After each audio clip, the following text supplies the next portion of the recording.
go ahead and start the meeting at 6:02 so we can bust this out. All right. So OB Planning Board Transportation Subcommittee, and today is July 25th at 6 p.m. or 6:02 p.m. And I am the chair of the Transportation Subcommittee. I am joined here by some of my fellow members of the Planning Board, and we will have them introduce themselves now. Who wants to go first? Hi, I'm Maria. And Sue, Susan Booth, or Sue.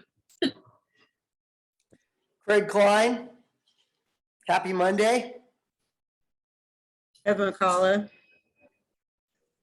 And just to note, Kevin Hastings is here. He may drop in and out. He is not part of the subcommittee, but he is a valuable member of the community and does amazing research and has lots of good information. So that is that. Oh, hi. Okay. All right. So that was that. Let's see. Let's move on to is there any agenda modifications, or do we have an approval or a first? Yeah, sure. I'll move to approve the agenda. Thank you. Do we have a second? I'll second. Thank you. All in favor? Aye. Hi. Okay. All right. And did everyone have a chance to look at the wonderful minutes that Sue did for us? Aye, guys. Yeah. Anybody have any modifications or changes for her? Nope. All right. I'll motion to approve. Got a second? Second? Anybody second? All right, Andrea, I saw your hand briefly go up, so you're it. Okay. And all in favor? Aye. Hi. All right, cool. Moving on. Non-agenda public comment. So anyone here have anything non-agenda that they want to talk about? Awesome. Bev, I will let you go. Okay. So when I was reading through the minutes from last time you guys were here, action item number 2, you guys were talking about concerns about Orchard Avenue becoming a speedway, no stop signs on Orchard Avenue between Santa Barbara and Sunset Cliffs Boulevard. And I had forwarded to Tracy that I put in a request for a study through the website not too long ago about the speeding that goes on. We live right past Narragansett on the corner of Del Monte and Sunset Cliffs, and people just zoom like crazy all the way up. And I think that they're speeding. However, according to the San Diego folks, they are not speeding where we are, but they are up there on Orchard and Pascadero. So they were talking about putting in, and I can forward this so you have it in the minutes if you care, this email. They're going to put in an, go ahead. Please do, because we They're going to, serious collision at Orchard and Guzzo on the 4th of July, which could have been a fatal. Fortunately, the person got away with a broken arm, but yeah, so what they're saying is an electronic speed sign has been recommended. And I said, okay, when, will that go in? And this was, this email exchange went on in May. And so before budgeting, and she said, well, the budgeting process is going on. And I said, oh, cool. Will it's be in the budgeting? And she said, no, it won't be for next year because the process is going on. So the following year, it'll go in for, I guess, maybe 2024. So what I had said to her is, well, I guess we just have to have animals and people killed, and then maybe it'll move higher up on the list. And she didn't say anything. thank you for saying that. That's how it works. So Okay. anyways, I just forwarded the email to the committee members. So if anybody wants to read the chain. okay. Okay.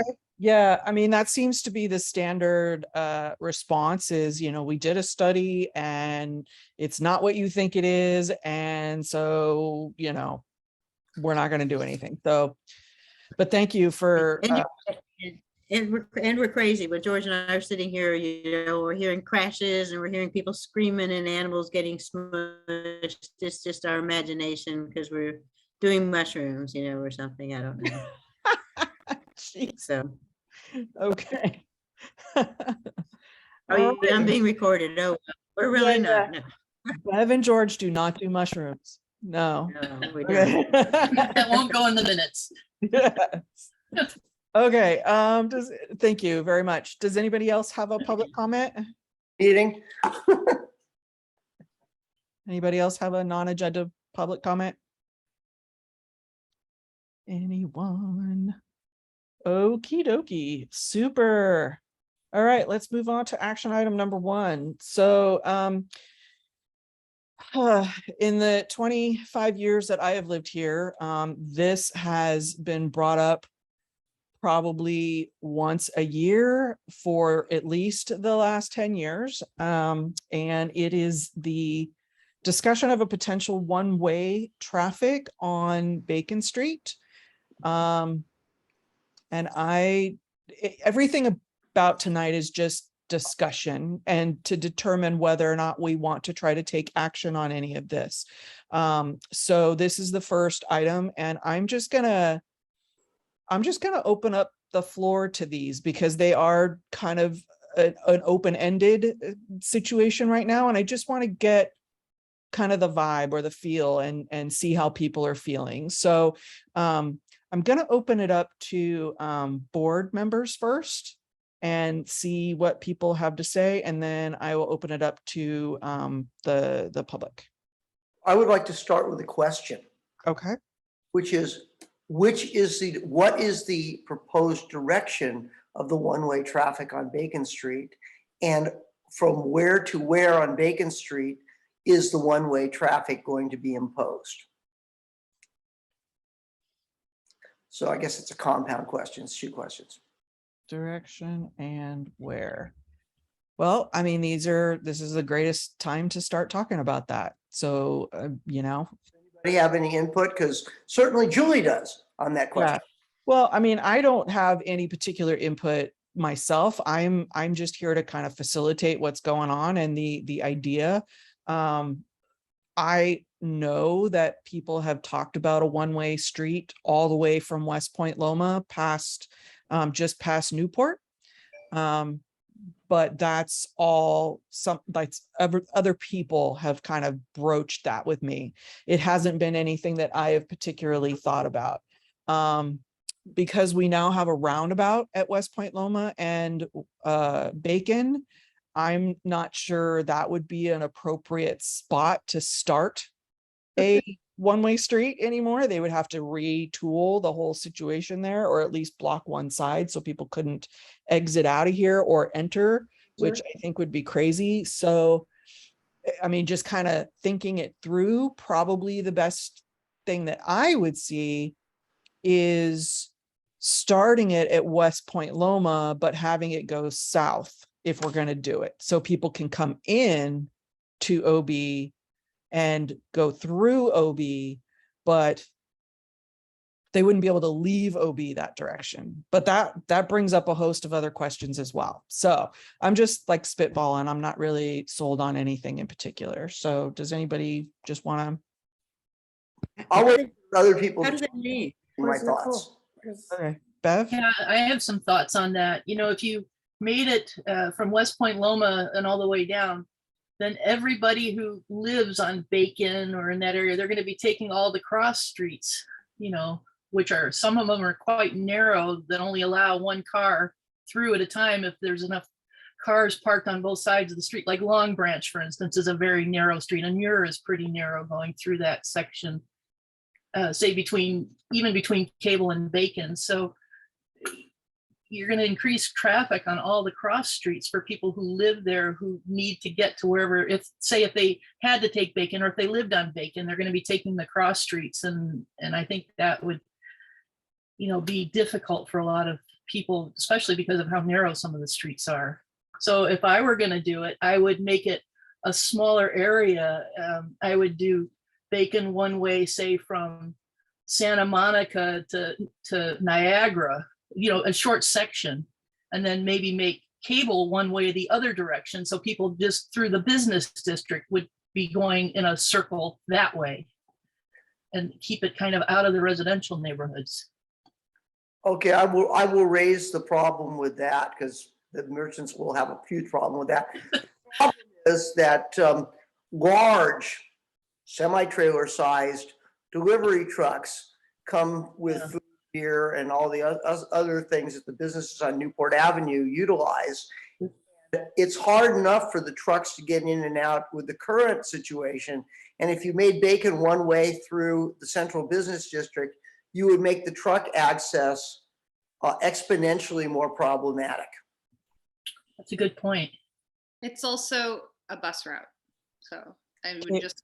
Cable is. Yeah, cable. Cable is, okay.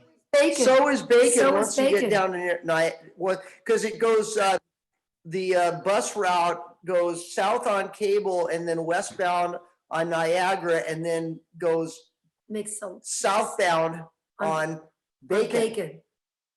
From where to where? It goes southbound. Yes, I saw it today, right in front of the Noodle House where the four-way stop is. Thank God for that. There's That's, a bus route on Bacon? yes, I'm unaware of the bus route on Bacon. that way for how many years? Quite I a don't know few. for how long, but for whatever reason, it doesn't, the bus does not proceed southbound on Cable Cable. Street past Niagara. It stops at the stop on the westbound side of Cable and then makes a right turn down Niagara going westbound and then makes a left turn southbound on Bacon. Goes on both. Goes on both. That's just to turn around though. It goes back out on Cable. Correct, correct. Right. Just to turn around. Thank you, Kevin. On Narragansett. The bus does not go on the north end of Bacon at all. Gotcha. Okay. Because I got confused. I thought, wait, what? So, okay. I must have just totally missed the bus going on Bacon. So, okay. It's all south of It's all, Newport. yeah, south. All right, cool. Anybody else have any comments? I'd like to just keep talking about it. I mean, you know. You want to go, Julie? Yeah. Well, since my office window is on Bacon Street and I've had my business there for 38 years, I've seen it all. And now with these large trucks, and I must say, if you guys want to raise your hand and take a wild guess, how many restaurants are on Bacon Street? I'd love to hear, just throw it out there. Each one of you are board members. Do you have any idea how many restaurants are from West Point Loma to Niagara? Let's take a wild guess. No idea. 20? Mm-mm. 14. So I'm just letting you know that early morning when I get there at 7 a.m., I witness the large trucks coming in with boatloads of wine and beer and food. And most of the times, my transportation drivers that deliver fabric will only go on Bacon Street. They've had multiple problems because of the bus system on Cable, that it's much easier on West Point Loma to, like you said, to Newport, that the trucks can make it between the, you know, the hours of, most of the deliveries usually happen between 7 and noon. So it's quite confusing that we're starting off at Bacon Street with the new roundabout. I've witnessed many a traumatic experience of people getting to the new roundabout and not even knowing which direction to go or to do the full circle or half circle. I have witnessed poor people stuck in the middle that were actually using crosswalk that actually have the right of way, let alone a semi coming down West Point Loma, making a left. And I do see their back end constantly. You can see the wheel marks. I'm Well, the sure. semi's right over the middle of it. Yeah, just right over the middle of it. But again, that most of the merchants that I've surveyed, and that I'd really like to see an in-depth study with the merchants, people that are there every day and between still outdoor dining, being a parent, and less parking, that it's more of a hazard than anything else. Because we witness also the trash trucks coming down, and it's a difficult street, Bacon, to navigate. So let me pose this. If it was a one-way street, wouldn't that make the street more navigationable for like the big vehicles? Because you wouldn't have like two lanes that they would have to, deal with. Like you could have more bicycle lanes, you could have, parking on one side, the road could actually be a little wider. Wouldn't it be easier for the large vehicles to move through that area? Well, what she was just saying, I forgot her name, Yeah. that what scares us is more that these people that live in the area, instead of backtracking around and using more gas, they do on these narrower side streets, which Brighton, Long Branch, that it's going to be more disruptive in the residential neighborhood, that people will be cutting across instead of doing this one way to backtrack, and they'll have to use the side streets. So I think it actually makes it more difficult. And the other issue is that everywhere I've seen one-way streets, having had my office downtown for a long time, usually you have a grid of one-way streets where you have a one-way street going one direction, and then the next street over goes the opposite direction, like down second, first, second, third, fourth, Fifth Avenue downtown. And so if you're only talking about Bacon, does that mean Abbott remains a two-way street in both directions and Cable remains a two-way street in both directions? Because when you set it up as in one-way grid like downtown, you do create a more effective traffic flow, but I would think you wouldn't want to undertake that without a real significant traffic study. Yeah. I'm not sure making Bacon one way in isolation is a good idea. There was discussion from some community members a while back about making Abbott one way in and Bacon one way out. I don't know. There was also, I think when we had originally discussed maybe the diverters at one point down on Santa Monica and Bacon, that we would push people to Abbott so that they could be dumped out kind of where the parking lots are. So we would push people away from that Newport Bacon intersection, push them out, make a right-hand turn on Santa Monica, and then push them down to the parking lots down south. But if we were to make Abbott one way in, then that would automatically channel people down Abbott and into the parking lot area. So, and then Bacon could be the one way out. I mean, that was kind of a thought that I had heard at one point. So long as you don't impact the central business district core where the trucks have got to maneuver around to make their deliveries, that is potentially the only possible solution. But so you would suggest West Point Loma, then proceeding straight down and then turning left on Abbott, which would be one way going south. And then Bacon would be one way going north from Saratoga, or no, from Santa Monica northward. So you could have a diverter, you would have a diverter from southbound, from northbound. No, you would have a diverter from southbound Bacon. There wouldn't be a southbound Bacon.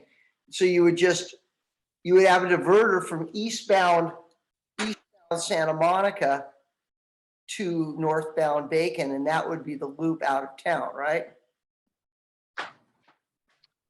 Ooh, those trucks to go. I mean, yeah, I mean, if we're still talking about Santa Monica being the pivot point and not impacting Newport at all, But We have salsa. yeah, go ahead, Denny. Hi. Yeah, could I just make a quick comment? Sure. I know OBMA is going to be very much against this idea. The grid system in Ocean Beach is what makes it possible for us to have things like the farmers market and the street fair, because there are multiple ways to go in and out. And if we are blocked off and have to funnel the traffic in a different direction, it's going to double the traffic going in that direction. It'll be a nightmare to have a special event, especially farmers market, because we have people going down the alleys on both sides. They can only turn one way, then they have to go out. I mean, it would make it very, very confusing. And the trucks come both ways.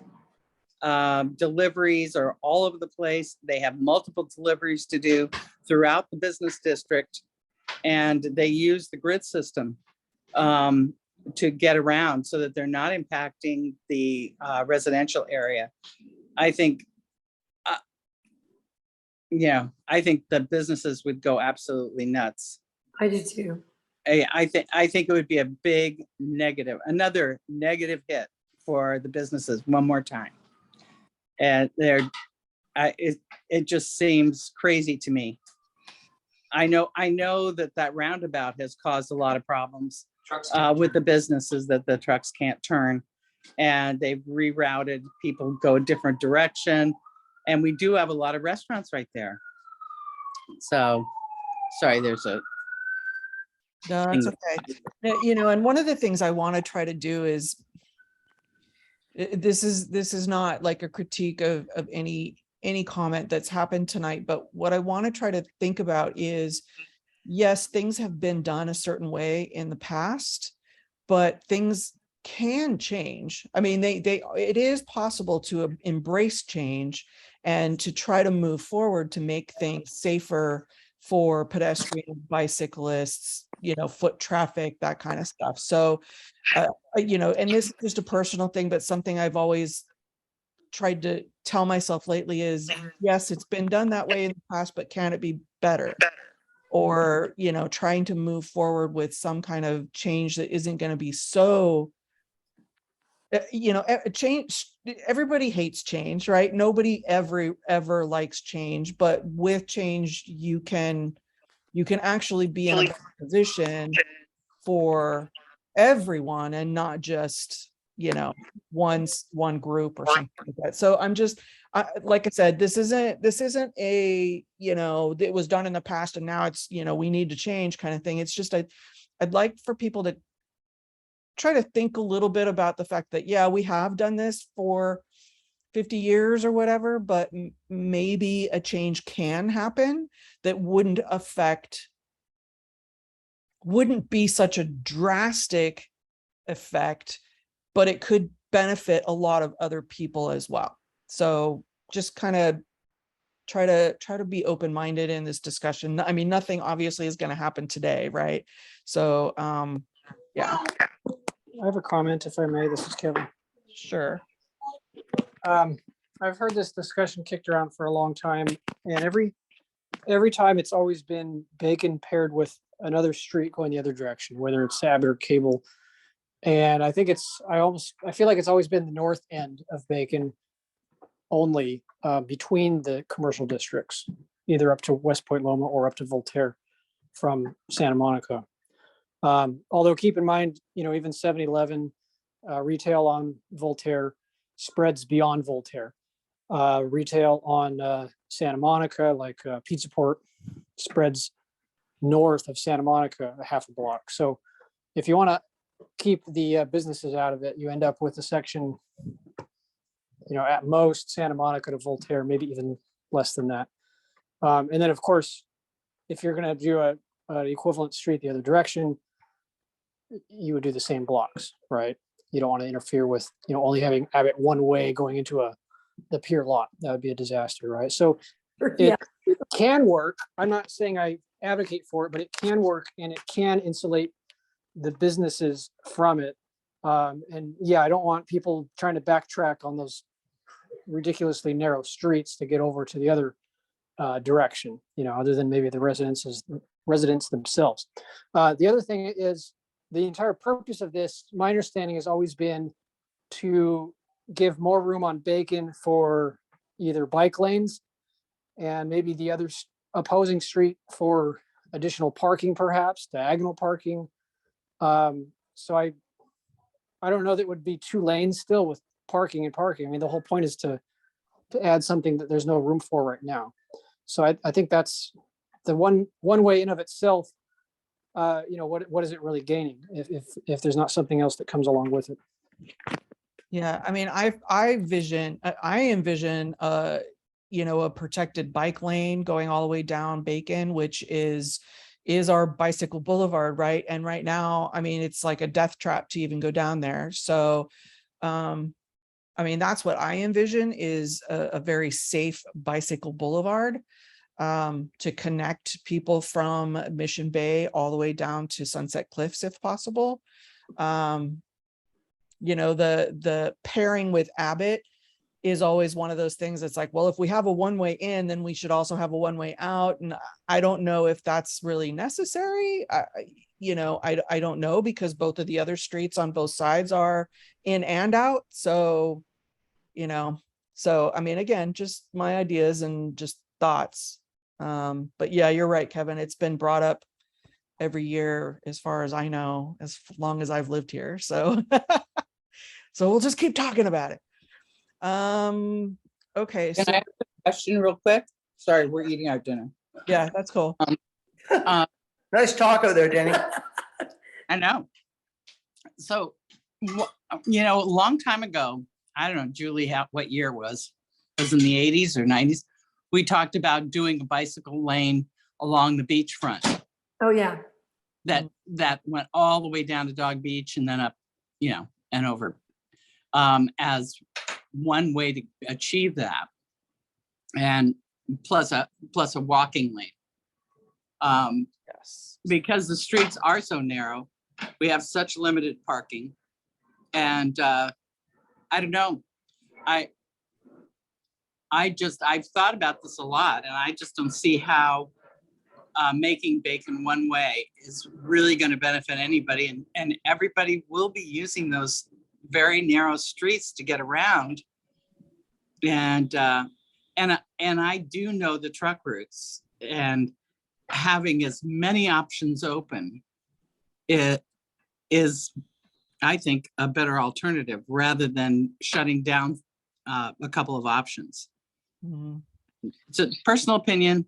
Yeah, for sure. And the whole boardwalk from Dog Beach all the way down has always been one of those ideas that pops up on a regular basis as well.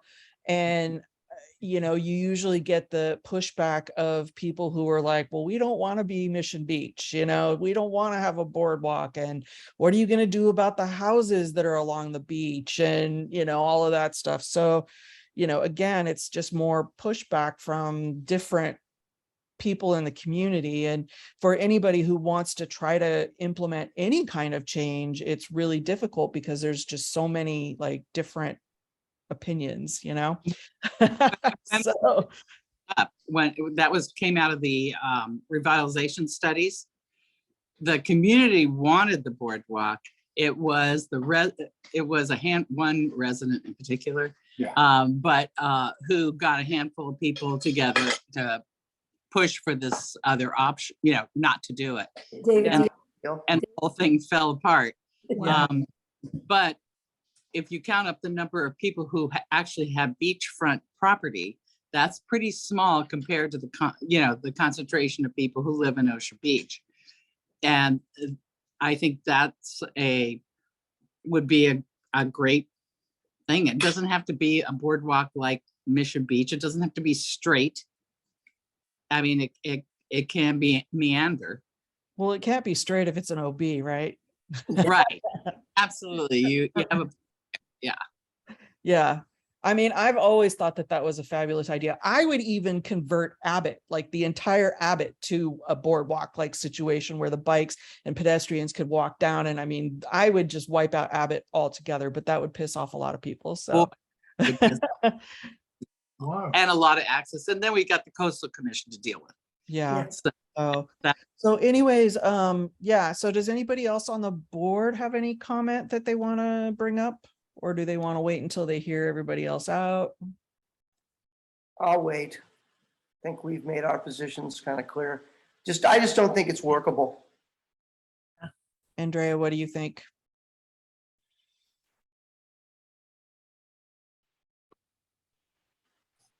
It sounds like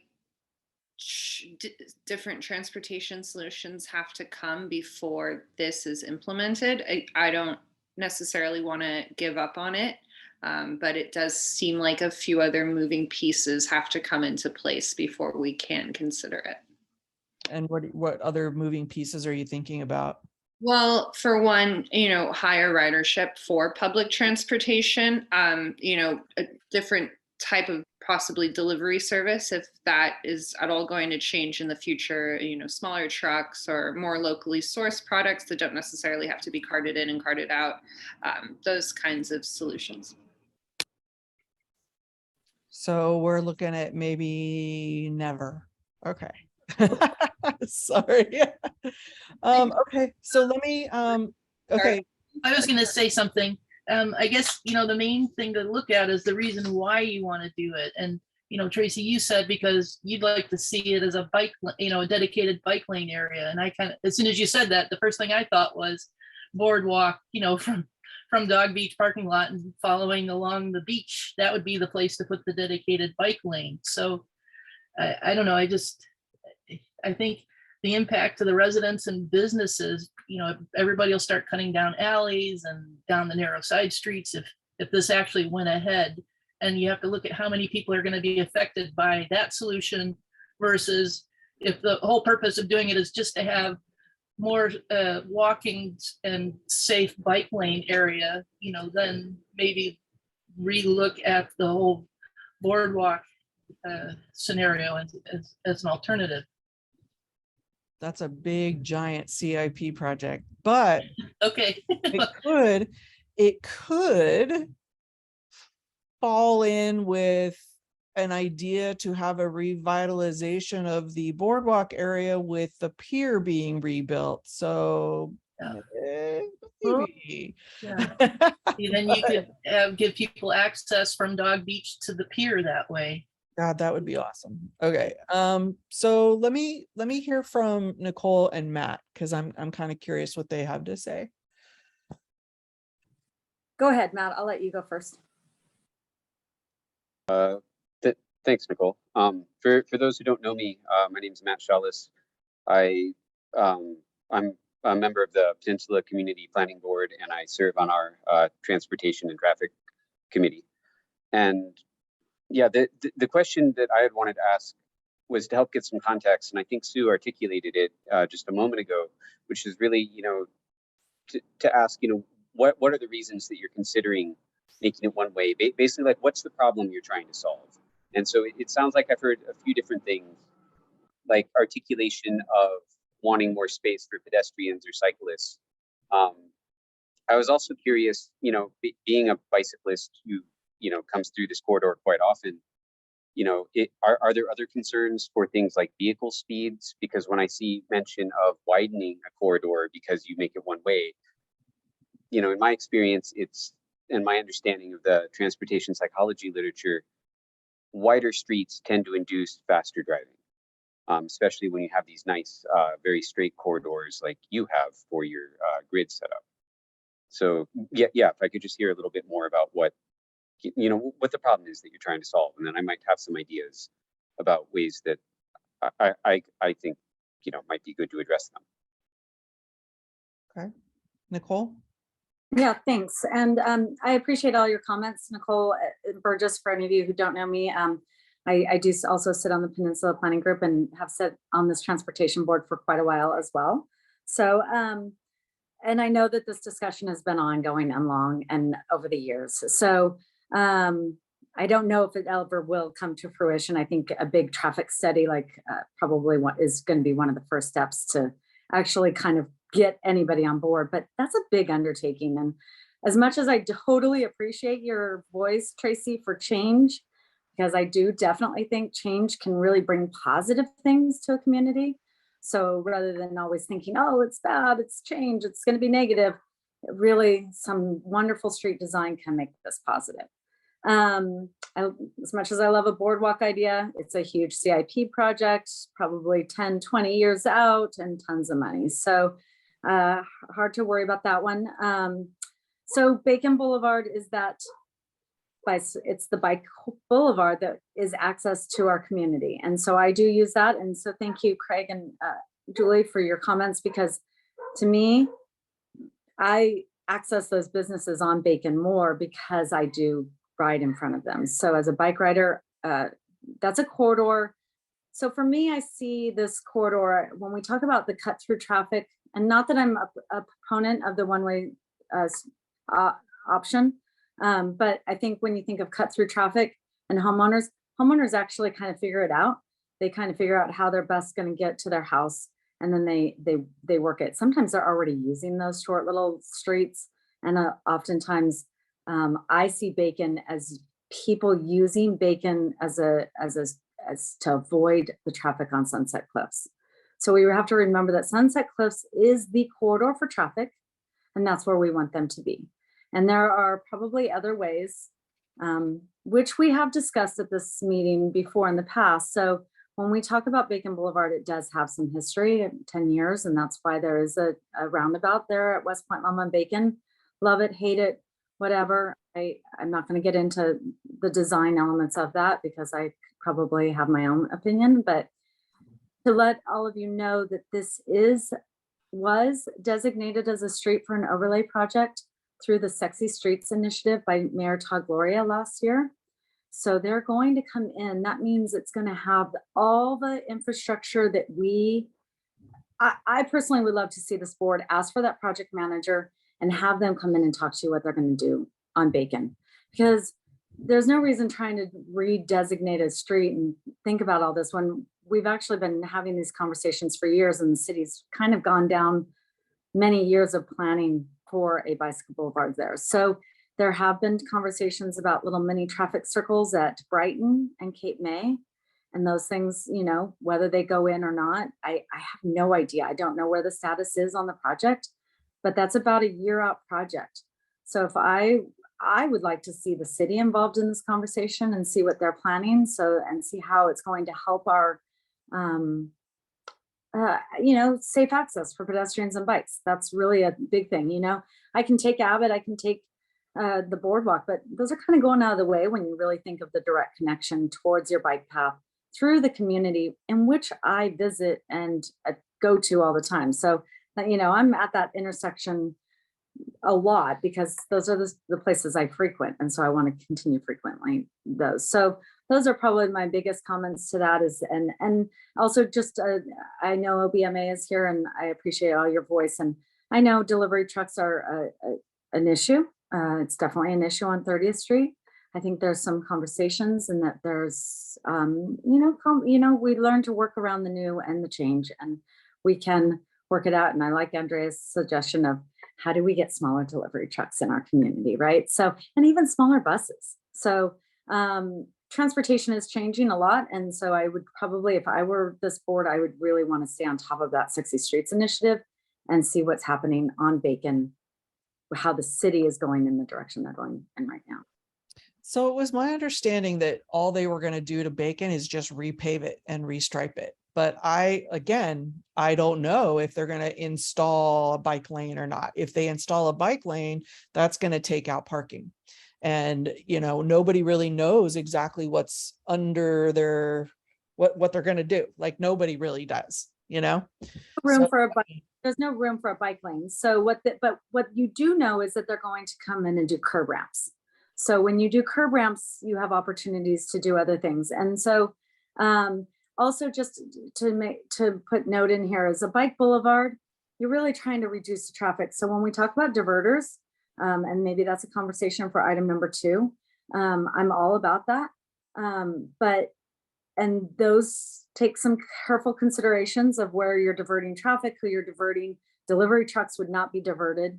But is there options to divert some of the traffic that's just your cut through traffic? You don't need this cut through traffic going through Bacon and Newport every day. Sometimes they're just going out to the cliffs.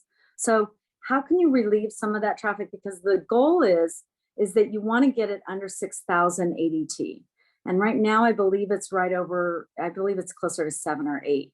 And the reason you want to do that is you want to get rid of that center middle lane. That yellow double line is really, really challenging for people on bikes.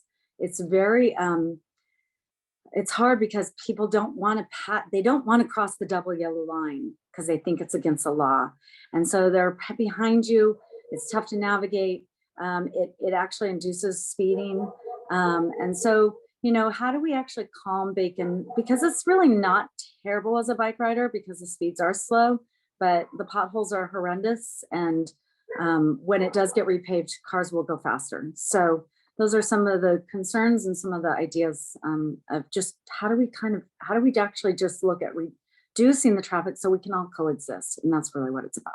So if they get rid of the double yellow line and just put a single line down the middle or no line?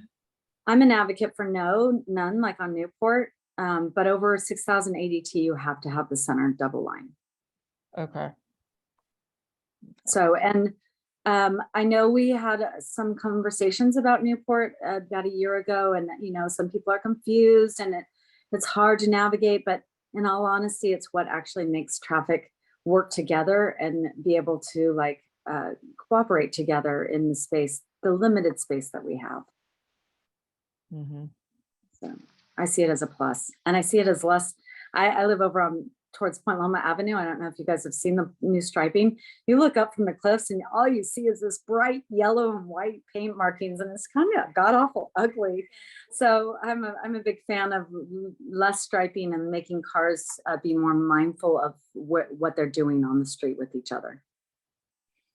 Yeah, I think that works in areas that have the vertical parking, because you automatically have to slow the hell down when you're doing, when you're going down a street that has a lot of vertical parking or diagonal parking, because cars are, so staggered all the way through. But not having a line down the street with parallel parking, I feel like people are just gonna bolt down that street, because it's gonna be like this big wide lane that they're gonna be like, woo, and just do whatever. So I don't know.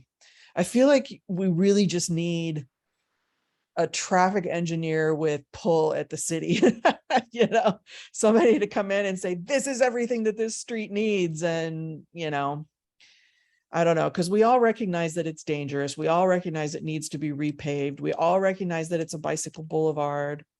And, that is the direct access into Ocean Beach. And we all recognize it needs to be made safer somehow. And I think everybody has great ideas, but who's going to listen to us, Well, and that's why I ask you. I think you have potential to be, as chair, to ask for the project manager for Bacon and let them come to us, and then we can chat about it. And that's what they need to do. Okay. In my opinion. I can definitely try to pursue that. Yeah, for sure. So Matt, does that answer your question about the intention for Bacon? Yeah, that clear it up a lot, because it felt like at the beginning of this item, I'm joining in the middle of a conversation that it sounds like it's been going on for years. Oh my And so gosh. I appreciate the background and the context. Like at least 20 plus, put it that way. So anyways, okay. All right. So Nicole has given me an actionable item. I will try to locate the project manager for Bacon and see if we can't invite him or her to one of our meetings and kind of get the lowdown on what they're intending on doing. And, if we can get them in our corner at all, maybe they have some kind of sway, with the city, if we have some good ideas for them to try to implement. All right, cool. Good discussion. Anybody else have any last minute thing that they want to talk about? Yeah, I want to Make a comment that I thought was great with Matt and Tracy, is really ask the bus system for smaller buses. If any of you know, the public transportation is not well used in our area. And I fear for my life most days when I go down Cable, there is a parked bus waiting for the other bus to come. And you literally have to Across go from around it. Kilowatt, yeah. Yeah, across from Kilowatt. And usually, unless it's the electric waste man playing at Petco Park, that bus has 3 or 4 people at most during the day. And they just, the ginormous bus, along with its admissions, just sitting there day after day. I can't even imagine Mallory's parking lot, if you took a test there on just where the bus stop is to breathe. It's quite obnoxious and bad. Yeah. Matt, your ideas, I agree with it, that sometimes having a wider road makes people have the freedom to feel like I can go faster. And that's a little scary. So that, like you said, widening it to me is, you're right, with the one way, it gives that person, wow, I can go faster now. And that's a little frightening, especially how it feeds into the other streets. Yeah, and the roundabout, you know, as many of you know, I was completely opposed to this roundabout. I still think that during activities, it is a complete cluster, and it still backs up all the way to Abbott, and people are angry when they're there and they're honking at each other. And I mean, I've almost been hit there twice as a pedestrian. So there's a lot of things that are wrong with it right now, right? But the big trucks and the fire truck just drives right over it. So it was designed low enough in the middle that, you know, they have to stop. So it does slow them down a little bit. So response time is a little bit slower because they can't just like bolt over the roundabout circle, but they do just drive over it. So it was designed in that way. And there was a brief conversation about trying to beautify that. And I was like, no, we can't, because we can't put anything on there or else it's going to be destroyed. So the circle is just the way that it is. So, you know, anyways, yeah. 15 captain, one of our friends is an engineer, and he was saying that it slows them down by seconds easily. And they were never notified of what they thought. And their rig, you're right, because they go get coffee at Quick Stop. Yeah. They would comment, well, they're our first responders, whether it's ambulances. And I leave off Bacon every day, and it works for me because I'm leaving OB when all the beachgoers are going. And I got to say, the flow for me is great. But many times I've seen families with strollers leading a dog stuck in the middle, and it's actually pretty frightening, terrible. And the way the signage is, it's blinding. But I think that would be a good thing to ask the first responders what they think with this. I think they're also, you know, good advocates of this transportation problems that we're having.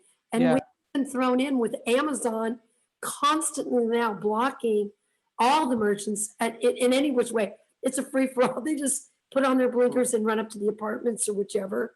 So all these are considerate. And again, Nicole, Matt, I know I love my bike rack in front, because in front of my store, that people feel safe because they know that we're watching.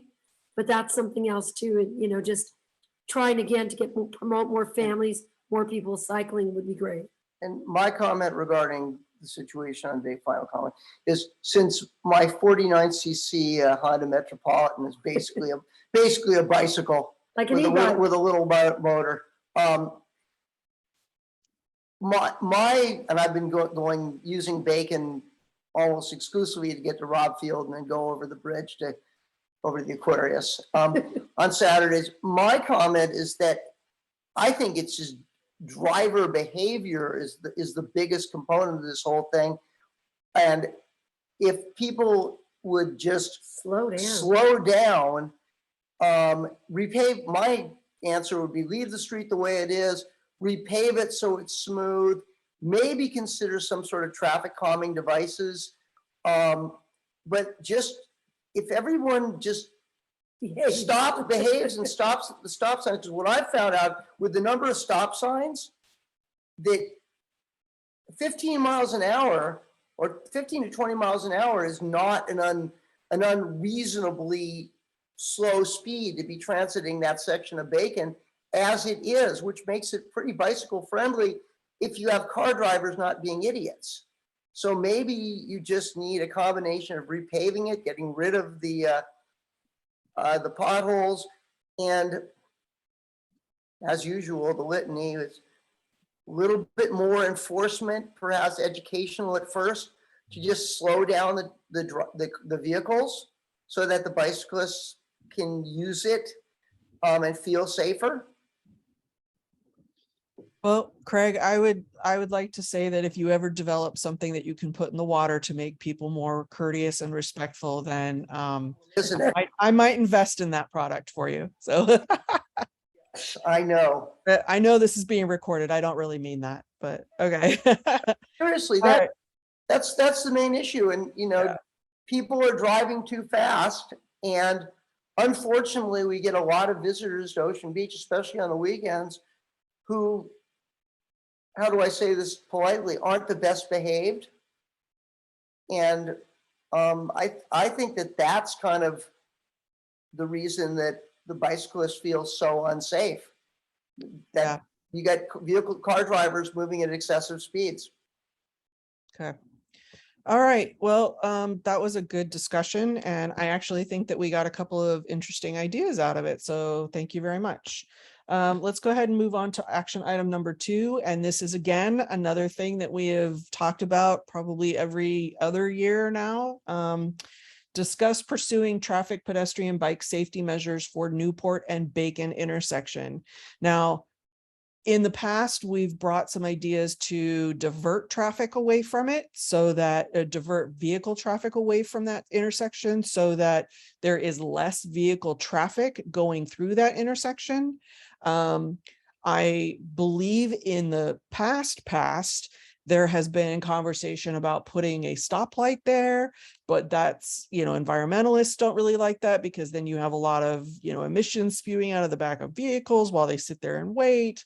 So I'd just like to put it out there again and see if anybody has any other new ideas that we could use for that intersection that wouldn't be such a dramatic impact to the businesses, but would also just make people feel safer. Because I know there's a lot of concern about pedestrians crossing, not looking, people wandering, back and forth and just kind of being in that vacation state of mind. Bicyclists, going through there, they're not feeling very safe either. So I don't know if there is any ideas, but I'd like to hear if anybody has any and just kind of pursue it again. Just let's keep talking about it. Maybe someday something will happen. So, well, that's my intersection. Your intersection. I would throw out a suggestion for consideration by the people who are here of, an enhanced crosswalk in the same way that the crosswalk exists at Point Loma Avenue and Sunset Cliffs Boulevard. An enhanced crosswalk That lights up, that lights up. especially at night, actually, you guys. Again, we are constantly on that corner every day and we see it. And I was witnessing, they just did a new one up, obviously in Del Mar. They were having many people just blow through their stop signs. And so they went with the LED lights that when actually that first person's foot obviously steps into that crosswalk, it lights up. And it would make a big impact at night or at sunset in that area. I know people like it, but the awareness might be. Are you talking about the one, like when you hit the pedestrian button, it lights up the crosswalk, the lights in the crosswalk, like LED lights? Right. But it's pedestrian controlled. Nicole, there's one, I think, in Point Loma Avenue, Yeah. correct? Point Loma Sunset Cliffs in Point Loma, correct? Is Nicole still with us? Yeah. Nicole? Has actually been removed. Oh, it It's did a- get removed. Then why was It's that? a stop at West Point Loma. Yeah, No, No. not Point Loma Avenue. Point Loma Avenue. Yeah, it was removed. They put in a 4-way stop. Oh, they He did. did, okay. Okay. That's how much we've been. So that wasn't working, in other words. So what happened there is there was not a controlled stop, so it was just the flashing beacon. Okay. signals. So that's different than Bacon and Newport. And the problem is that one car would stop and then two cars back or the car behind would be like, oh, I'm gonna go around them, and then whack, they'd hit the pedestrians. Working So, four-way stop there? so Yes. then four-way stop. Mhm. We didn't even Does the, notice. so the, Bacon and Newport is a four-way stop already, so we wouldn't have to do anything there. That's the improvement that was made, because it was only a two-way stop for Okay. long. So it is four. Four-way stop made a big difference, I mean, Yeah. you go- a huge difference, actually. And if the city would keep up on striping, the crosswalks properly, so that they don't get all, oh, they're filled. Yeah. they're right. do you Yes. think an enhanced crosswalk with like flashing lights of some sort, assuming of course that the city could install it and maintain it and it would work, would help that at that intersection? I think the lights right there, the Cobras face onto Newport instead of onto Bacon. And I think they need to do both. Well, that's a really good idea. Actually, If they could put a Cobra there so that it really lights up that that's a really good idea. walk, and it's obvious when you're driving up to it that something's happening. I think that's the thing to ask for. Okay. So I really like the idea of putting a pedestrian controlled beacon there where, a pedestrian walks up, pushes a damn button, the lights actually light up within the crosswalk and people can walk through it. What that also does is it makes it so that the cars aren't sitting there going, are they going? Are they not going? Are they going? Are they not going? And you play that game of chicken with the people crossing the street. So it gives each entity a heads up. Like, hey, I'm crossing the damn street, so don't like me. Or hey, I want to get out into the, it gives people a little bit more information, help me help you kind of thing. Does anybody have any any opposition to asking for lights to light up the actual crosswalk and a I think it's a pedestrian? terrible idea. What's that? I have, It's a terrible I have idea. yeah, they Let me elaborate. installed flashing lights like that up by the Point Loma High School, a block or so away, and I think those are great. That's a pedestrian access button that they push. There's lights in both sides of the crosswalk and the street that flash, and there's flashing red lights. So I think that would, something like that here would be a great idea. But also, the crosswalk isn't striped going across Bacon on either side. It's only striped going across Newport. So I think you ought to put the stripes for the crosswalk across Bacon as well. I think that'd be like the minimum that we should do, or should, propose, is to actually put those white bars designating the crosswalk. So Kevin, you had started to say something about it being a terrible idea. So let's hear it.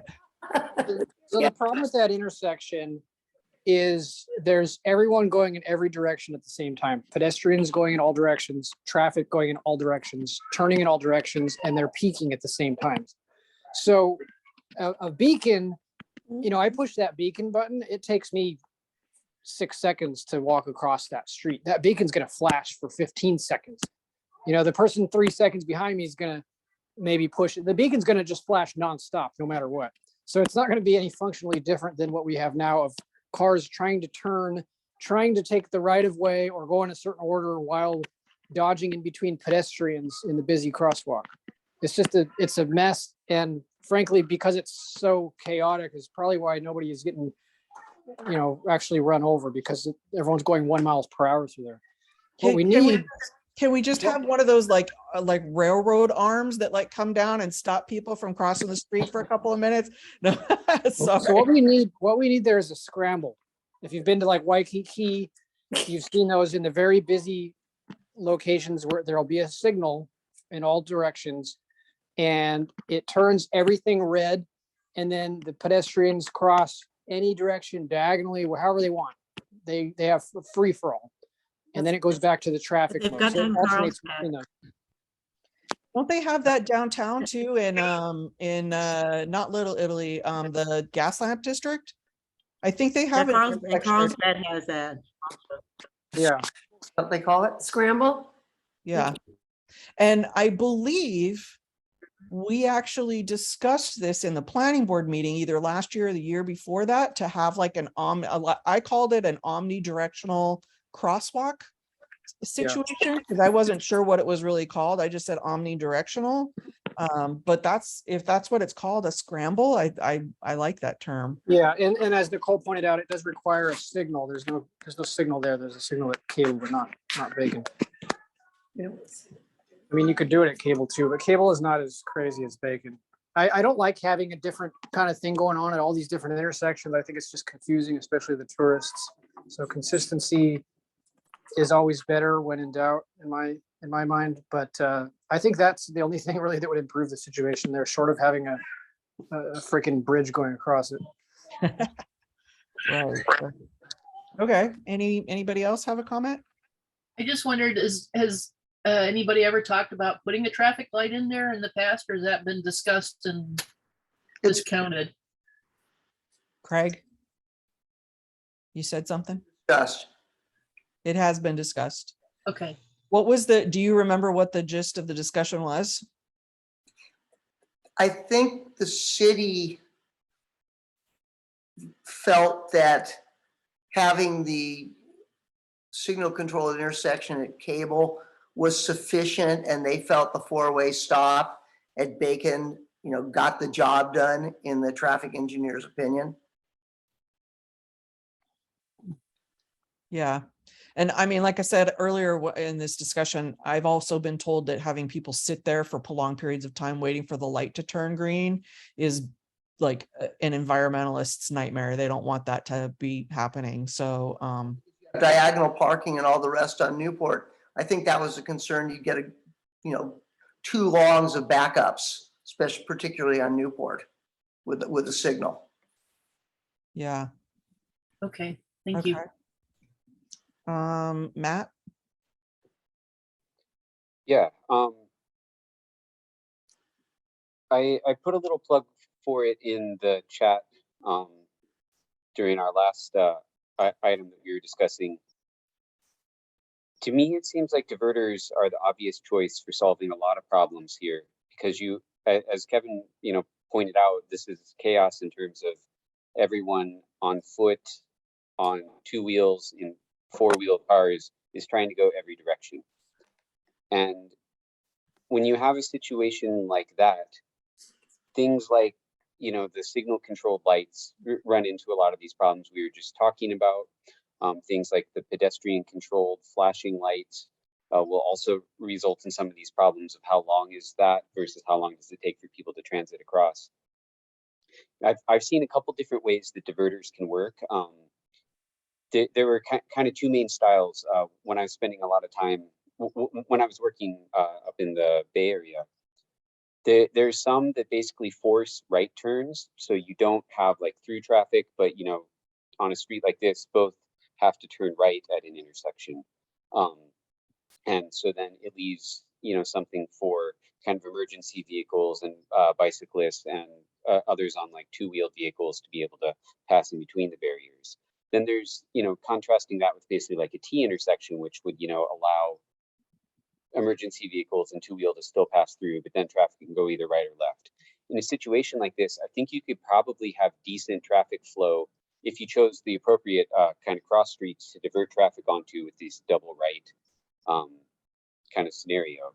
Like I get that, it sounds like diverters have been brought up in the past, and if we're talking about other ideas, they probably haven't been received favorably. So I just wanted to put this out there as potentially a solution to a lot of the problems we're talking about that's tried and true in some other places.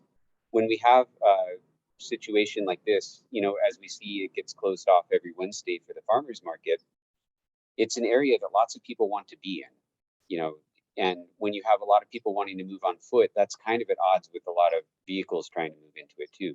So to the extent that we can, I think Tracy mentioned earlier, if we were thinking about this in terms of one-way diversion, kind of putting traffic down Abbott on the way in, and you end up at a parking lot.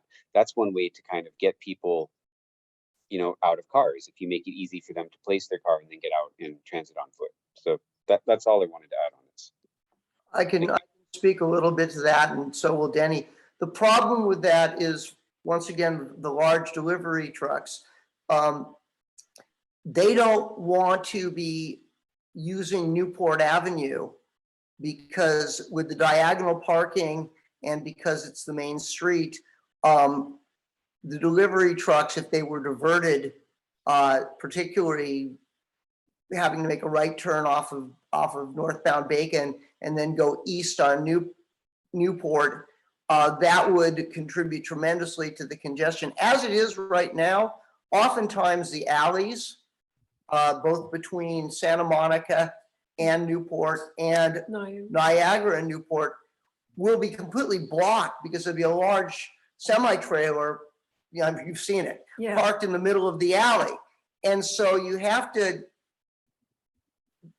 be cognizant of the fact that if that is the way most of the businesses are getting their goods and materials, you've got to set up your traffic flow in such a way to accommodate the delivery trucks. And that's why it's always been problematic in terms of doing things that involve changing the traffic pattern in the central business core. So Kevin typed in, the delivery trucks aren't coming through during peak hours. They can figure it out. So that was his comment in the chat. Okay. Nicole, as someone who has a history of proposing diverters in the past and seeing where that went. Well, a lot of good, and I'm going to agree with a couple of them that, I think the traffic engineers, when we met and talked about a signal there, they were basically like, you guys actually have a great situation there. You have high density of people walking and biking, and that's what you want. So a signal just really creates a nuisance for all those people and lets traffic flow more efficiently in a sense, right? Like it's controlled more, but it's right. So it's crazy. I wouldn't go through there on a car. I don't know why anybody does on a car, but I'm like on a bike or a foot, it's a free for all and I'm going to take it. Right. So big, huge mural there that like lets us know that that's like a pedestrian zone, but keep the cars out, like, right. So back to the diverter conversation, delivery trucks can figure it out, like Kevin says, but more mindful is that delivery trucks are actually, we're not saying, no, you can't go down that way. In fact, a lot of diverters in neighborhoods will let neighbors park on those streets. So don't think that parking's going away. You just figure out a different way to access it. So you figure out a different way to access that alley, or maybe it actually still works. You still can exit out of that alley and make a left onto Bacon. It's not like we're diverting all the traffic. We're diverting the cut through traffic, right? The people that are using Bacon to cut through to avoid Cable and Sunset Cliffs. So that's what diverters are really powerful for. And just an FYI, diverters are a big conversation as well. They actually take a petition by community that lives within that footprint. So if that's an avenue that we want to talk about, that's the direction that kind of needs to go. Here. What was that? I'm going to suggest an issue here. Well, a diverter to go from the alley southbound on Bacon and then a left turn and then getting to Cable, because of where the bus stop is and there's parking on the other side. I don't think you can get a semi-trailer through Cable when a bus is parked there and there's a car parked on the east side of the street. So there's these practical considerations where you come up with one solution and it creates a problem somewhere else. And I understand that, Craig. And I think there are solutions to those problems, but we have to be a little bit like, okay, we can do this. But before we get into diverters and everything else, I'll just say that this board also approved an OB bike loop years ago. I think it's been 2 or 3 years. And so that provided wayfinding. It provided signage into the parking lots. It's navigating the current drivers to different ways, different parking lots where they can park. So they're not coming into Newport to go up and then back to CVS for parking, right? Let's lead them to the parking right away. So we do have a bike designation so that people are more aware. And I definitely support the crosswalks being, repainted there. I just looked on streetsandiego.gov. The entire section, sections of Bacon have been resurfaced, but not that section by Bacon and Newport. So, like there's a 1 block gap that needs to be prioritized and needs to have some good crosswalks. And then just lastly on the lighting and, too much flashing beacon lights and all that stuff is not necessary. The crew that's down there at Bacon and Newport, not always going to follow those lights. And it's just a lot of pollution in a sense that we're adding to that street. So as car drivers, we're just like, be mindful. This is a busy intersection. Let's not go through there. It's a bike and just activate it more with bikes and people is the best way, in my opinion, to solve that, some issues. And I really like the idea of requesting them to put the continental crosswalks in, make them bright and shiny. I also really want to pursue a crosswalk mural for that section. And that's something that the town council can pursue. I think that would be a fabulous idea, just to kind of designate it more as like, hey, pay the hell attention to what's going on. I like those ideas for sure. I agree that a signal is not going to be the best thing to put there. So the scrambler wouldn't be awesome. I wish there was some way to light up the crosswalk just a little bit more in the evening, but I'm not exactly sure how to do that. Other than floodlights. Blocks. I don't know, floodlights. Where would you put them though, right? How about just reflectors in the pavement? Yes, continental crosswalk with reflectors or reflective paint. So at night it's clear that there's a crosswalk. Yeah. What about, how there's a little bit of a raised crosswalk over by the school? Can that be done, or would that be just too like crazy for people? With the rain and the drainage. Yeah. Potentially you mean so like a little bit of a bump, which then creates a traffic calming. Correct. Correct. I wouldn't be adverse to asking the city to study that. What do they call those? Traffic? Do they call them this like traffic bumps? Traffic calming device. Crosswalk bumps? I don't even know what they're called. Table. Excuse me, Nicole, what? Speed tables. Speed tables? Yeah, it's like the speed humps. That's what they're often called. But that's a stop sign. So you're already stopping traffic. Like traffic is supposed to be stopped. So like, what's a speed hump going to do? Like just slow you down? Those car drivers don't move very fast on Newport and Bacon. Okay. They really not moving. And Julie and Craig, I know you're right there, so you might see more craziness. But when I'm through that area, the drivers they're scrambling just to get through all the pedestrians, right? Oh, like we're scared to death that we're going to hit somebody. I mean, that's the thing. I mean, it's just scary. It's scary as hell to go through there in a car. So there's people that are hit there. Do we have any numbers of injuries? I've never known anybody to hit anybody, but what I'm trying to do is just mitigate the whole situation. Like pedestrians can go and then cars can go, and then pedestrians can go and then cars can go, because it's horrible to have the cars just sitting there and somebody goes to cross and they get almost across, and then somebody else will start to cross, and then so now you have cars that are just sitting there spewing and spewing and spewing. So I mean, what I'd like to do is get the cars the hell out of there and keep them moving in some way, but that's probably not going to happen. So The more you make it efficient for cars, the more cars you will get in that intersection. Actually, Nicole, I've seen at least 2 or 3 bike riders go through Bacon Street across and get hit because Some of them aren't as careful as you, Yeah. Nicole. They Yeah. oh wow. check the stop signs. But There are- I'm there every day, and I drive through that intersection twice a day. And for the most part, other than Wednesdays, and weekends, but the rest of the time, a lot of time, it's, there's no cars in front of me when I get to the stop sign. I just go right through. It's not that crowded most of the time. It's Wednesdays, but then we have that, excuse my French, the shit show at the end of the street. So we're doubling our foot traffic, and there's no parking in the parking lots because it's really what all those vendors are parked in the parking lots. So there's no place for anybody to park who might come down Abbott. They go to park, they can't park because all the vendors are in the parking lot I don't like this. and that are out on the lawn. What? And there were 60 of them there the last time, Whew. Yikes. last week, 60 of them. I'm glad this vending ordinance is really working. Oh, yeah. Jesus.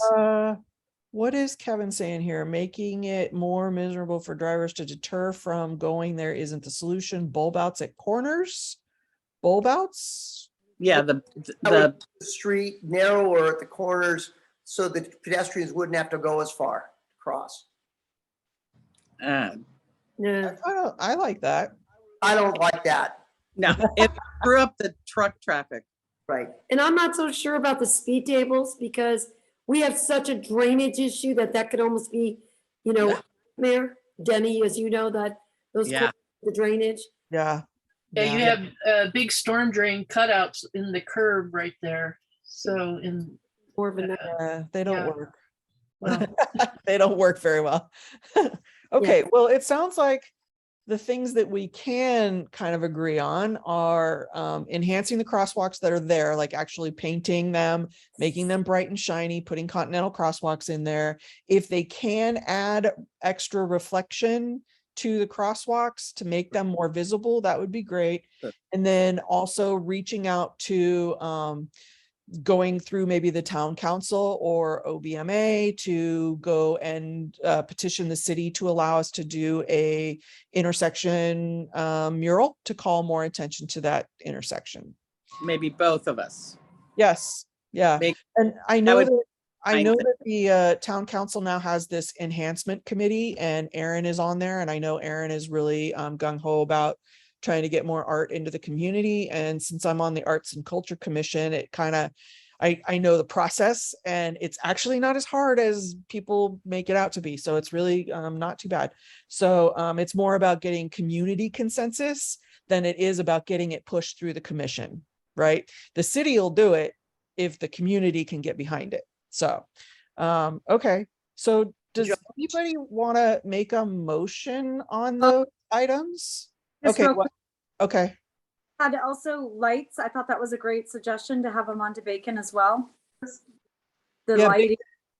The lighting? yeah, the extras on, because they're on Newport now, they're gonna be off on Bacon, on the Yeah, so side in street. enhanced Okay. Bacon Street. Yes, that would be good, actually. So And then I was just thinking, I said, does anybody want to make a motion? But these are action items, so we can do a motion if we want. Okay, cool. Cobra light. not, so that would be in the motion, but on a side note, if you as chair could follow up on the OB bike loop wayfinding, I think that could actually be a good thing for the entire corridor. So, and it kind of really. Whatever happened to that? It just kind of disappeared. Stuck on well, what happens, it gets stuck in a list and the city has a list that's a mile long. So I think we need to be persistent and keep asking about it. So maybe it just gets our attention. So I think persistence is a good thing. So if we Yeah, can- I think that was a great plan that we submitted like Right. 2 years ago, it seems like. feasible, easy. Yeah. Okay. Okay, does anybody want to put together a motion? Denny's like, what? No. Actually doing it, I'm actually doing it in the chat right now. Oh, perfect. Thanks, Craig.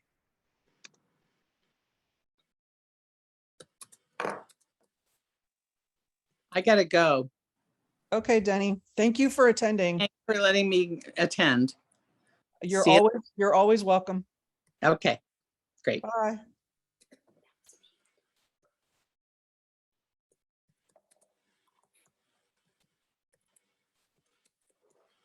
Is anybody else just like dying from the humidity and heat?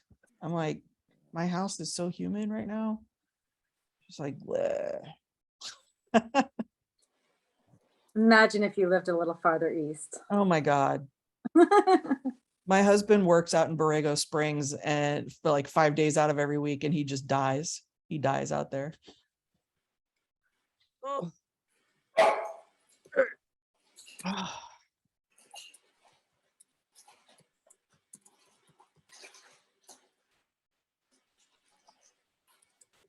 So the only thing that we decided on for item number 1 is for me to contact the engineer for Bacon Street, right? That was the only thing.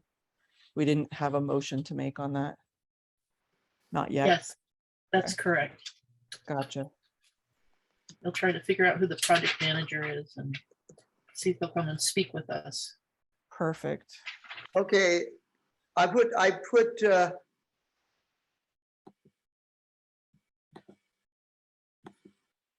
Have you submitted it yet? is it there? No. Oh. I see nothing. Let's see, oh, wait a second. I don't know what happened. Oh, wait a second. What happened here? To everyone, okay, let me just enter, see what happens. Bingo. Okay. There we are. All right. Propose a motion to enhance lighting on the Bacon Street sides of the intersection with Cobra lights and enhance the crosswalks at the intersection with continental crosswalks, reflectors, or other visual enhancements. Does anybody want to second Craig's motion? Or clean up any language or whatever. I'll second. Awesome. Thank you. All right. All in favor of this motion, say aye. Hi. Aye. All right. We got something done today. Even Ava is cheering about that. Okay. Shh, Ava. That's enough from you. All right. Cool. I have a question, Tracy. Does the chat get recorded with the video, or how does that?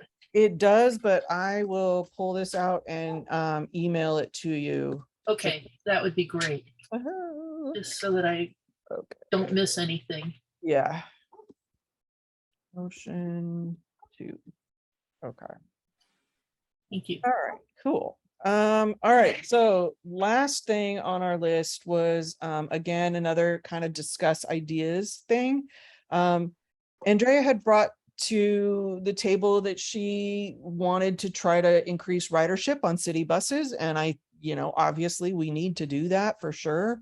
But I would like to discuss ideas for this, like how as a planning board can we encourage this or implement this or make suggestions, or I mean, I don't even know, is this even in the planning board purview to make suggestions for this, or I'm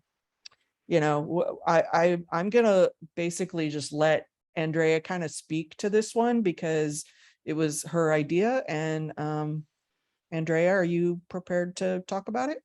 I guess a little bit. I didn't know that there was specific small buses that we could request, but I'd love to pursue that, as I think we all realize that the buses are just entirely too big for our narrow streets. But overall, I'd prefer to kind of push the city to pursue different bus designs. I just think there's a huge stigma around public transportation and the fact that it is so ugly doesn't make it any better. And I know it seems weird and it seems shallow in a way to focus on aesthetics, but when when the aesthetics are good and people think something is cool and they like it, they're going to use it more. So I would just like to pursue or just suggest, sexy buses, since that seems to be Todd's favorite word to use. Sexy buses. Sexy street. Gross. Okay. I'd like to see Not sex buses, Craig. smaller shuttle type buses. Smaller, yeah, would be good. Yeah, more like separated seating, I would think. I don't know, just overall nicer, just nicer. And running more frequently to the Old Town Transit Hub. Yeah, and I think if we had smaller buses, more frequent service would be better.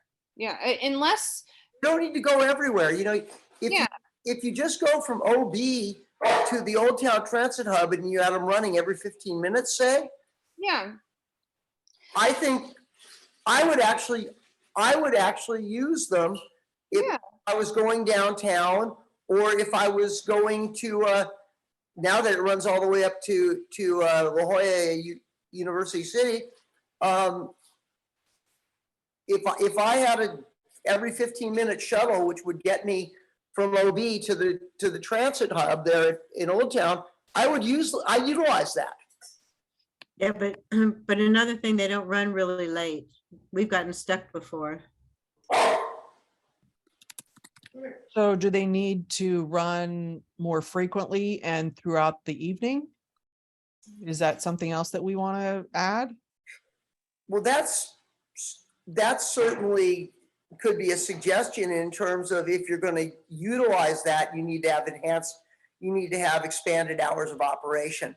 And, honestly, I would love to see more public transportation down here because we have so many like alcohol establishments that are open until 2:00. And it would be wonderful for people to take a damn bus instead of getting in their car. And I'd like them to be electric buses. Electric. So I think the city is starting to convert a lot of their buses to electric vehicles, but it's a slow go because they have to build the infrastructure to support it. So But that's the thing. If you have more frequent service and longer hours, you're going to have more exhaust pollution coming out of the buses. So that's something to think about too. Well, but if you're running them as, like, say, shuttles to the Old Town Transit Hub, then you should be able to run them quite efficiently on electricity because they're not going that, each trip is very short. Right. Although late at night, I see a problem because late at night, people are going to want to be going home. And so then you'll have an issue of people ending up all stuck at the Old Town traffic hub, the transit hub. So I don't know how you're going to do that. yeah, and Kevin made a good point. And it's something that, is brought up all the time. But if we add more buses and they run more frequently, it rezones the entire area. And then off-street parking gets taken away. So, it trickles down into the development. So, that is something to consider. Thanks, Kevin. Okay, Nicole. Incredibly problematic. Thank you, Kevin. So back into Andrea's initial, like, how do we get more people to ride the transit, right? Like, what do we have? And sector buses, whatever. A couple things, and I think of the OB Town Council maybe leading this effort. We have youth opportunity passes now in the city of San Diego. So our youth actually ride for free. That's something the town council could advertise or whoever, OBMA, to let our folks know that actually, because it used to be like, if you wanted to take a family of 3 kids, it costs a fortune to actually take transit. Not a fortune, but it's more expensive than a car. So having the kids be able to ride free and consider it like an adventure to go down to Old Town, right? And see historic Old Town on a bus is like something that we should actually all start to experience, right? As far as the buses and the size of buses, I'm definitely a fan of smaller. Sandag just discussed at their last transportation meeting. You can go to their transportation meeting and they talk about flexible fleets.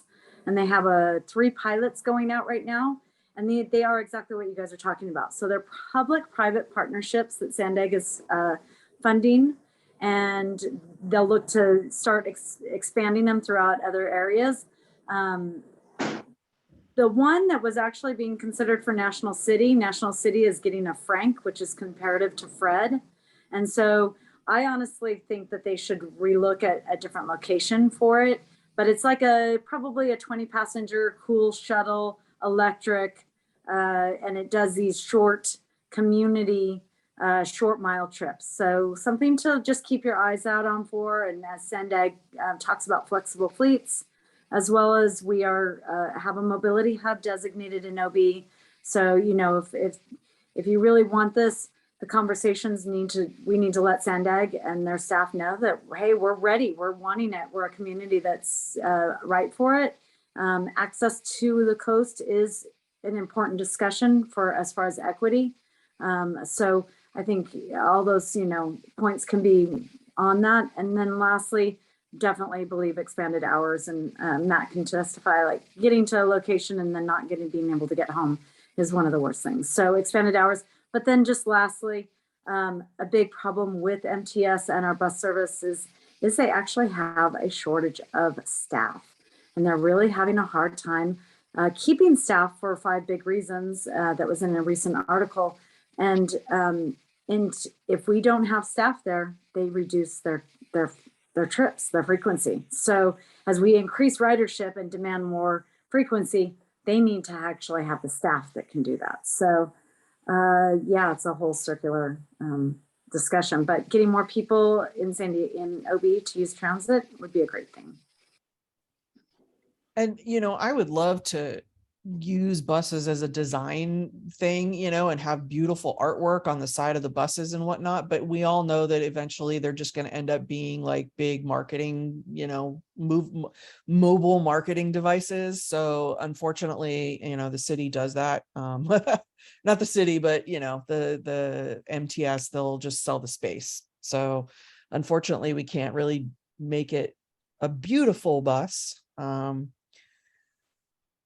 I don't know, Andrea, do you have any other ideas to make them more visually appealing or interesting? I think you're right. Ridership is low, and I think pretty much every public transportation system in America is subsidized and no one regains their budget back. So ads certainly help offset those costs. But so Nicole, who is our county supervisor that sits on the Sandag board? Do you know? So Ocean Beach, you guys are Nathan Fletcher. The Point Loma out by the cliffs is Nora Vargas. No, it actually switched. We're definitely Tara Lawson Remmer Good. Oh, okay. Yeah, So that's our supervisor, but I think she was asking if we had a supervisor that sat on Sandag. well, Nora Vargas chairs the transportation, and Tara Lawson Raymer sits on the board of directors. And Tara Lawson Raymer is great for bikes and transit. She's a great voice. And Cody's actually pretty responsive, her staff. And I just wanted to mention the flexible fleets that Sandag's piloting. One is actually looking at doing the San Ysidro cross border as a flexible fleet microtransit to get across. So that one's kind of exciting, but that's a whole different issue. Sorry. So you guys had mentioned something about a transportation hub in Ocean Beach. Do we even have one of those yet? Because I don't think we do yet. So one of the Sandags has 5 big, bold moves, and those incorporate mobility hubs. And so they've designated 50 plus over around the county. And OB has a little circular. So not that it's been built or anything, but that's where a mobility hub would go. Do you know where that's located? I don't think they have. In fact, all the cities kind of complain. They're like, you talk about these mobility hubs and you have one in our city, but where is that specifically? So they're still trying to figure out, and they have to work with the communities, in my opinion. Like, don't just put a dot on the map and tell us you're going to put it there. I would think it's going to be Rob Field, personally, if it was my bet. That'd be interesting. Yeah. I mean, that would make most sense too. So, okay, cool. All right. Anybody else have anything to say? Any ideas? Nice meeting. Yeah. Does anybody have a motion that we want to make to send to the full board on this, or do we still want to just kind of feel it out with some people first? And I think, like Nicole said, that Tara Lawson Remmer's office is pretty responsive and awesome. So let me see if I can get Cody or someone out here to talk about flexible fleets. okay, I would love to just immediately ask for smaller buses throughout OB. Like, I don't know if that's something that we can just ask for now, make a motion to propose that, to ask. Well, I'd certainly like to know like what the ridership is on the current bus that serves OB? Because it seems like that bus never has hardly anybody on it anyway. It's always, it seems very empty. Every time I see it, it's empty. So we ride the bus sometimes, and it does pick up people as it goes along OB, and it goes up Voltaire, and it goes around, picks people up in front of the store, depending on whether you take the one that goes downtown or you take the one that goes into Old Town.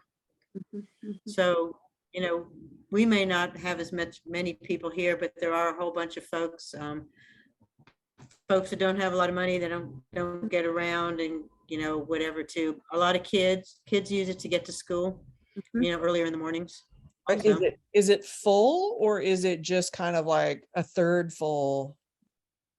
I don't know. I'd say maybe, I don't know, a third to a half to more, depending on what the time, you know, what the time is and what's going on downtown too. I mean, there have been times we haven't been able to get on the bus. Wow. Wow. Interesting. Good to know. Yeah. I mean, like I said, the things that I would love to just ask for right away, though, are the small buses, the longer hours to mitigate maybe some of the DUIs that happen around here, or the drunken driving, and electric buses for sure. But I don't know if anybody wants to try to make a motion for that, to suggest to the planning board that we request those, and then maybe Andrea can write a letter, or, I mean, do we want to start with Andrea reaching out to Tara Lawson-Reamer's office first and seeing what we can ask for? Yeah, I would want to start with Or flexible. that, explore that. My gut instinct here, especially on expanded service, is that it's just not going to happen. You know, I lived in Boston and went to school there, and I think for 2 years they tried to have 24-hour service with the T, and it failed, and they had to go back to it ending at midnight just because there wasn't a lot of ridership. I just want to, my gut would say that only New York and DC have 24-hour ridership, but even DC I'm skeptical on. Yeah, but they have an amazing, you know, tube. They have a tube. Yeah. Is one of the most efficient public transportation systems. I think they make most of their money back, and I think it's because they have a tiered fare system. So on peak hours, your fare goes up. Off peak hours, it's lower, and then it's also based on how far you're coming from. So it's not just one flat fee either. Yeah. Yeah. DC was amazing. Okay. So Go ahead. I have a suggestion for increasing ridership and whatever. I mean, as it was pointed out that, you know, kids can go free, or, you know, pretty much next to free. Maybe once school starts, reaching out to the elementary and middle and high schools, reaching out to them, and then maybe also a discount with their parents coming along or something too might help increase the ridership for people to see. I mean, I know when our grandkids come, we do transportation day, and they love to get on the bus, and we go on the trolley, and then we take the ferry to Coronado, or, you know, do whatever. So maybe trying to encourage things through the schools or something. I don't know. Maybe that's kind of lame, but No, and that's the kind of thing that the town council should really, you know, try to push, like, you know, community engagement and that kind of stuff. And that is something that the town council could or would get involved with as well. Especially since we have members of the town council who have children going to these schools. Like the planning board, nobody, I mean, some people have kids, but they're not yet taking buses, you know, so not yet. Kevin's kids aren't taking buses yet. And there were kids that went to Point Loma High that catches it on Voltaire and catch that. They don't want to walk that mile, and that's great. Get them on. And now they don't have to have a bus pass and pay money. So, I mean, encouraging that to relieve that. And it's more the messaging to parents, like, don't sit in congestion. Don't be caught in this traffic mess. Just send your kid on the bus, right? Like, and it is our youth that are actually going to change the habits of how we get around in our cities. So that's why we want to go with this pilot. I highly doubt that the schools are not aware of that pass, and they're not encouraging people. I mean, it's something I'm sure they're doing. So, okay, well, it sounds like we're not really like in any state to make a motion to do anything. And Andrea, I'm gonna leave it in your court right now to. I have actually a great relationship with our supervisor's office right now. So yeah, that's great. Perfect. Okay, cool. Okay, so ideas for future agenda items, anybody? Wait till we get back from the city on this. You're checking on a couple items. Would you like to check on the one, I think years past ago, we requested something for Niagara and Sunset Cliffs? Do you want to see about that crossing? Because that's a horribly dangerous crossing. I know we've talked about that in mid-motions. Another stop sign? I actually think it was just a safety for pedestrians to get across. So I think we were asking for a flashing beacon. Yeah. But that was done years ago, so it should be on an unfunded list, probably. Okay. And Kevin has an amazing spreadsheet that lists like everything that we've requested, so he might have some status on that, but I'll check. Okay, fabulous. Anything else that anybody wants to bring up next time? Okay, so our next meeting is September 26th. And if anybody has any additional things that they want to add to the agenda, just let me know anytime, and I'll just add them to the project list of things to talk about. But that is it. Thank you. I really appreciate the conversation today and some of the great ideas that we all just discussed and didn't yell and scream at each other about anything, and just open minds. So what's that? Thank you, Tracy. You're welcome. Bye, Yeah. guys. Have a good night. Bye-bye.